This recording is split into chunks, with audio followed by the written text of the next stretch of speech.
How to fix Snapchat media upload showing in Snap problem. Let's get started.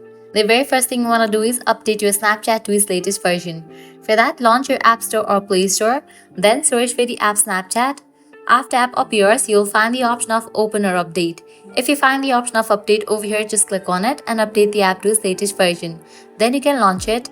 Your camera will open up. Now at the top left corner, you're going to find your profile picture. Click on it.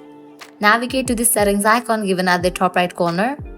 Once you're in the settings page, over here you'll find different sections. Scroll down.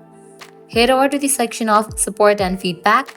Under that you'll find the option of bugs and suggestions. Click on it. Click on the option report a bug. Now over here you'll find different topics. You can select the topic of memories or camera. Now here I explain about the issue in the detailed form.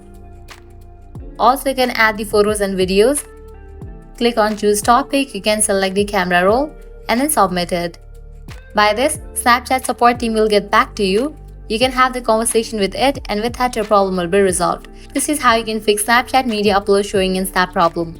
At the end, if you guys find this video helpful, don't forget to like, share and subscribe to our channel. Thanks for watching.